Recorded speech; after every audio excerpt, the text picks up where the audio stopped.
Hello बच्चों, आज की क्लास में हम वस्तुओं के समूह बनाना क्लास 6 विज्ञान का चैप्टर 2 को हम कंटिन्यू करेंगे। देखिए पिछली क्लास में हमने जो है पढ़ा था कि किस तरीके से जो पदार्थ होते हैं वो एक पदार्थ से 2-3 पदार्थ अलग-अलग तरीके के बनाए जाते हैं। ठीक है बच्चों, अब हम आज की क्लास में पढ़ेंगे विलेय अथवा अविलेय।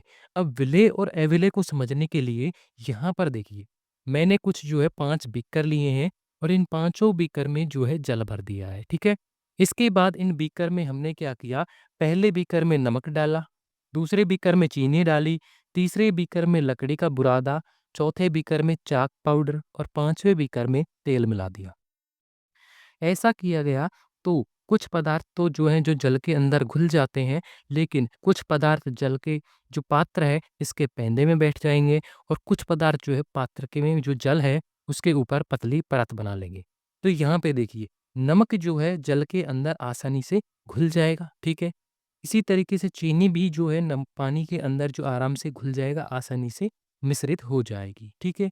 वहीं हम लकड़ी के बुरादे को देखें तो लकड़ी का बुरादा जो है वो जल के अंदर नहीं बैठेगा। जैसे ही हम इसे पहले घोलेंगे तो ये ऊपर तैरेगा। क्या बनाएगा? धीरे-धीरे ये ऊपर एक परत बना लेगा इस जल के ऊपर, ठीक है? फिर हम चाक पाउडर डालेंगे जल के अंदर, तो इस चाक पाउडर से क्या होगा कि ये अपने अंदर जल को अवशोषित कर लेगा और ये पात्र के पैंदे में बैठ जाएगा। तो चाक पाउडर जो है पात्र के पैंदे में बैठ गया। वहीं जो पाँचवाँ बीकर है, इसमें हमने मिलाया तेल जल के अंदर। तो तेल जब जल के अंदर मिलाया जाएगा, तो तेल की जो जल के ऊपर एक पतली परत बन जाएगी। तो देखिए, यहाँ पे जो है कुछ पदार्थ तो जल के अंदर मिल गए और कुछ पदार्थ जो जल के अंदर नहीं मिले। तो जो पदार्थ जल के अंदर मिल गए, आसानी से मिश्रित हो गए, उनको तो हम विलेय पदार्थ कहेंगे और जो पदार्थ जल के अंदर मिश्रित नहीं हुए, उन्हें हम अविलेय पदार्थ कहेंगे।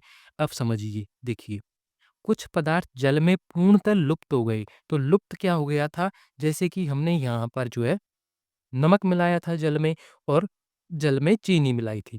तो ये यहाँ पर जो है जल में पूर्णतः लुप्त हो गए, तो इन्हें हम विलेय पदार्थ कहेंगे, ठीक है?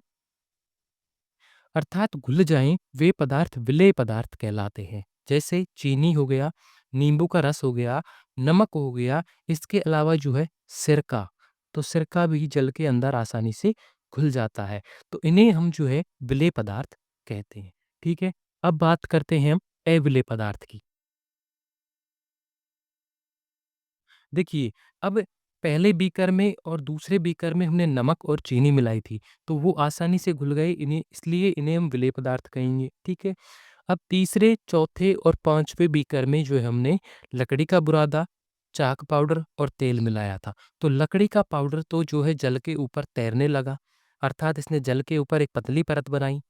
वहीं चाक पाउडर जो है पात्र के पैंदे में बैठ गया नीचे जा कर के, तो ये भी मिश्रित नहीं हुआ। और वहीं तेल को जब जल के अंदर मिलाया तो इसने भी जो जल के ऊपर एक पतली परत बना ली। तो ये तीनों ही पदार्थ जो अविलेय हैं जल के अंदर, अर्थात ये मिश्रित नहीं हुए, अर्थात ये जल में मिलाने पर पूर्णतः लुप्त नहीं हुए। तो इन पदार्थों को हम अविलेय पदार्थ कहेंगे जो जल के अंदर नहीं घुले। ठीक है? तो अविलेय की परिभाषा हो गई कि कुछ पदार्थ जल के साथ मिश्रित नहीं होते तथा काफी समय तक विलोडित करने पर भी, मतलब कि काफी समय तक हमने जो है इनको मिलाने की कोशिश की बीकर में, ठीक है, फिर भी ये नहीं मिल पाए, तो इनको हम अविलेय पदार्थ कहते हैं और लुप्त नहीं होते, अविलेय कहलाते हैं, अविलेय पदार्थ होते हैं। जैसे कि सरसों का तेल है, लकड़ी का बुरादा है, चाक पाउडर है, मिट्टी तेल, केरोसिन जो है ये भी अविलेय पदार्थ है, एक तरीके का तेल है, और नारियल तेल। अब आप सोचेंगे कि नारियल तेल और पानी का कलर तो एक जैसा होता है, तो वो तो मिल जाएँगे। लेकिन बच्चों, बात है नारियल तेल की। अगर तेल को हमने, जब सरसों का तेल था उसका कलर कैसा था? पीले कलर का। तो इस वजह से वो हमें दिख गया कि ये नहीं मिल पाया। लेकिन नारियल तेल का रंग पानी के रंग अर्थात रंगहीन होने के कारण ही हमें कलर में जो है दिखाई नहीं देता कि नारियल तेल जो है जल के अंदर लुप्त हो गया। लेकिन ये भी इसके ऊपर जो जल के ऊपर एक पतली परत ही बनाता है। ठीक है? तो अविलेय पदार्थ की ये पढ़ ली हमने, अविलेय और विलेय पदार्थ। अब बात करें कि जब कुछ पदार्थ विलेय होते हैं, कुछ पदार्थ अविलेय होते हैं, लेकिन ये पदार्थ जल के अंदर तो नहीं मिले, लेकिन हो सकता है कि यही पदार्थ जो है किसी अन्य पदार्थ के अंदर मिल जाएँ। जल की जगह अगर हम कोई और वस्तु लें और कोई पदार्थ लें, उसके अंदर मिल जाएँ तो ये विलय हो जाएँगे, ठीक है? तो अब इसी तरीके से जैसे कि यहाँ पर बात की गई है कि कुछ गैसें जो जल में विलय हैं। अब गैसें जैसे कि यहाँ पर मान लीजिए एक तालाब है। क्या है ये? एक तालाब है, ठीक है? और इस तालाब में जल भरा हुआ है। अब इस तालाब में जल भरा हुआ है और कुछ इसमें जीव हैं, ठीक है? जैसे कि इसके अंदर मछली भी होती हैं, ठीक है? कछुआ भी होता है। इसके अलावा और छोटे-छोटे अन्य कीड़े-मकोड़े भी पाए जाते हैं, जलीय जीव पाए जाते हैं। तो अब जल की परत ऊपर है, तो ये जलीय जीव जीवित कैसे रहेंगे? तो इस जल के अंदर जो है ऑक्सीजन गैस पाई जाती है। कौन-सी गैस पाई जाती है? ऑक्सीजन गैस, जो कि इस जल में पूर्णतः मिश्रित है। अब वायुमंडल में जो ऑक्सीजन 21% पाई जाती है, उसका कुछ हिस्सा जो है जल के अंदर मिश्रित होता है। क्योंकि जल का सूत्र क्या होता है? H2O होता है। तो इसमें ऑक्सीजन है और इस 21% जो वायुमंडल में उपस्थित है, इसका कुछ प्रतिशत जो है जल के अंदर उपस्थित होता है। तो ये जलीय जीव क्या करते हैं कि इस जल में से जो ऑक्सीजन होती है, इसको अवशोषित करते हैं और इसी से अपना श्वसन क्रिया संचालित करते हैं और जिस कारण ये जीवित रहते हैं। तो कुछ गैसें जो जल में विलय होती हैं, उनमें से कौन-सी गैस जल में विलय होती है? Oxygen gas. जबकि अन्य नहीं है। सामान्यतः जल में कुछ गैसें थोड़ी मात्रा में विलीन होती हैं। जैसे कि अभी मैंने बताया कि ऑक्सीजन गैस जो वायुमंडल में 21% होती है, वो जल में जो है कुछ परसेंट, जैसे 2-3% ही जो जल के अंदर पाई जाती है, ठीक है? जैसे जल में विलीन ऑक्सीजन गैस जल में रहने वाले जंतुओं एवं पादपों की उत्तरजीविता के लिए अत्यंत महत्वपूर्ण है। अब जो जल के अंदर जैसे पादप उगते हैं, जैसे कमल का पादप हो गया, सिंगाड़े की जो बेल आती है, वो जो हो गई पादप, वो जल के अंदर उगते हैं। इसी तरीके से चावल का पेड़ पौधा जो है, वो भी जल के अंदर ही होता है। तो जो जल में पादप और जंतु रहते हैं, उनके लिए जो ऑक्सीजन गैस जो है, उनके जीवित रहने के लिए, उनके उत्तरजीविता के लिए आवश्यक होती है, ठीक है? तो हमने पढ़ा कि विलेय पदार्थ और अविलेय पदार्थ होते हैं और साथ में ही ज़रूरी नहीं है कि कुछ पदार्थ जो जल में विलेय हैं, वे किसी अन्य चीज़ में भी विलेय हो सकते हैं, अन्य पदार्थ में भी, ठीक है? तो कुछ गैसें भी विलेय होती हैं जल में, ठीक है?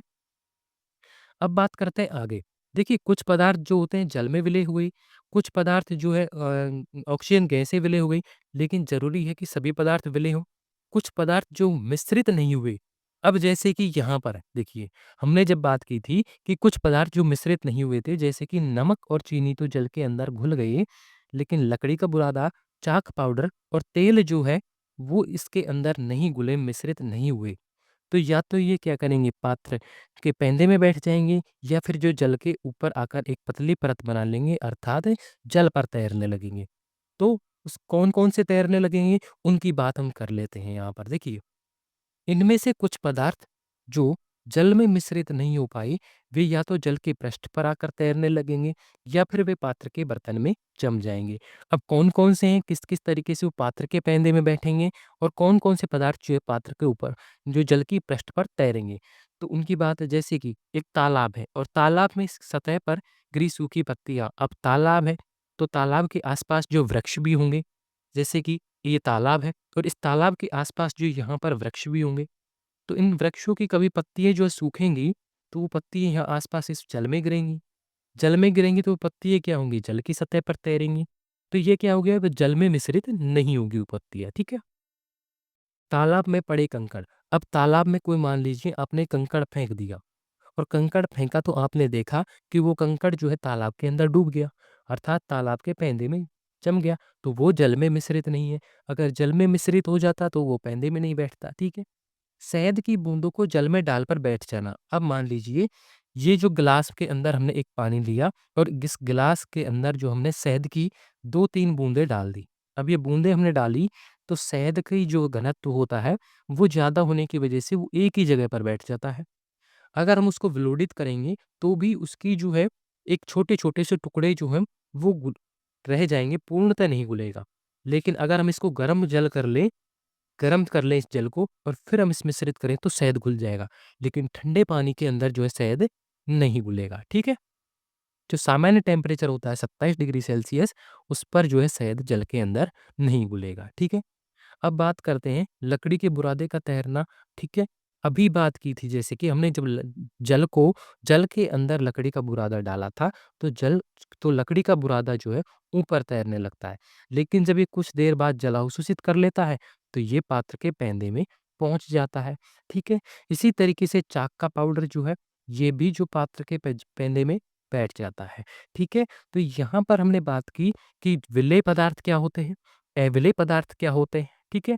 और इन अविलेय पदार्थ में भी जो है कुछ पदार्थ तो जल की पृष्ठ पर तैरते हैं, जबकि कुछ पदार्थ जो पात्र के पैंदे में बैठ जाते हैं। तो बच्चों, यहाँ आज की क्लास में हमने विलेय और अविलेय पदार्थों पर चर्चा की। ठीक है बच्चों, अब अगली क्लास में हम इसी चैप्टर को आगे कंटिन्यू करेंगे। ठीक है बच्चों?